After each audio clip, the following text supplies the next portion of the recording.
Audio Jungle.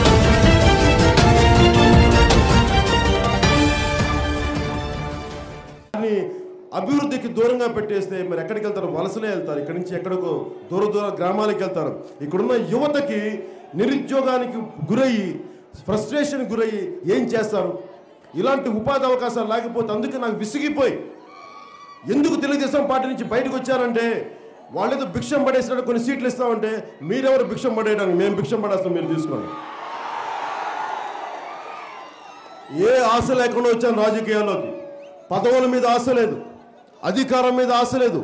అధికారం ఈ రోజున నేను మాట్లాడుతున్న ప్రభుత్వం స్థాపిస్తున్నానంటే అభివృద్ధికి, కనీసం ప్రజల్ని ప్రజా శ్రేయస్సు కోసం వీరెవరు పాటుపడట్లేదు. కాబట్టి కనీసం ప్రతిపక్షం వైఎస్ఆర్సీపీ నాయకులు కూడా అసెంబ్లీ నడపలేరు. మన చోడవరం హాస్పిటల్ ఉంది. చోడవరం హాస్పిటల్ ఈ సమస్య ఉందని నిజంగా జగన్మోహన్ రెడ్డి గారు చిత్తశుద్ధిగానే ఉంటే అసెంబ్లీలో మాట్లాడగలిగేవాళ్ళు. చోడవరంలో 25 బెడ్లే ఉన్నాయి, 100 బెడ్లు ఎందుకు చేయరు? ఒకవేళ పరిశుభ్రత లేదు.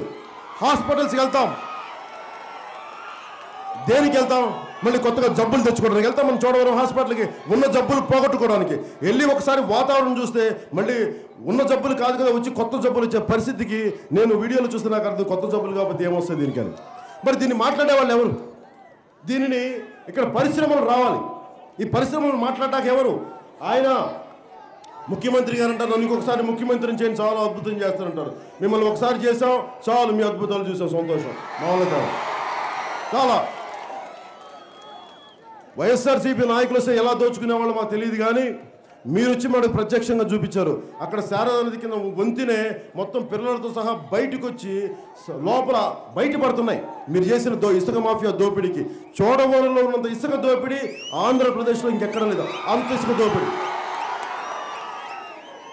ఇదే నేను ఆశించిన తెలుగుదేశం పార్టీని, ఇదే నేను ఆశించింది ముఖ్యమంత్రి గారి దగ్గర నుంచి. నేను ఇదైతే ఆశించాల. మీరు ఈ దోపిడీకి అయితే ఖచ్చితంగా నేను పోటీ చేసేవాడిని. చోడవరం సీట్ని 2014లో గెలిపించేవాడిని. మీ దోపిడీని అప్పుడు నిలువరించేవాడిని. నేను నమ్మాను. అంటే రాజకీయాలంటే అనుభవాలు కావాలనేమో, పెద్దలు ఉంటారేమో నాకు తెలీదు. నేను ఒక చిన్న కానిస్టేబుల్ కొడుకుని, అంటే రాజకీయాలు చేయాలంటే ఒక ముఖ్యమంత్రి కొడుకుగా పుట్టాలేమో, లేదంటే మామగారు పెట్టిన పార్టీలో పెట్టి ఆయన పక్క తప్పించి రావాలేమో, ఇవన్నీ నాకు తెలియదు.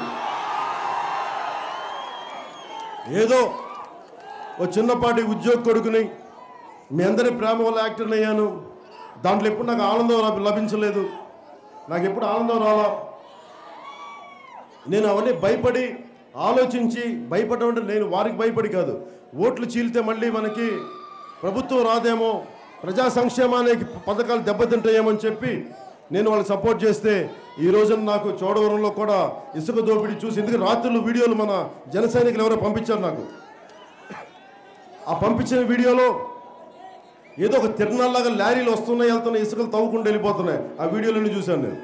నాకు అనిపించింది ఇంత యుధేచ్ఛగా మీరు అవినీతి చేస్తుంటే మా ప్రభుత్వంలో అవినీతి లేదంటారు. దీని అవినీతి కాకుండా ఇంకేమంటారు ముఖ్యమంత్రి గారు? మీరు చెప్పండి. ఇదే అవినీతి, ఇంక ప్రత్యేకించి ఏముంటుంది అవినీతి అంటే? పోనీ ఏంటండి, వీడియో నచ్చిందా? అయితే ఓ లైక్ వేసుకోండి, లేదంటే ఓ కామెంట్ చేయండి. ఎప్పటికప్పుడు మా వీడియోస్ చూడాలంటే సబ్స్క్రైబ్ చేసుకోండి.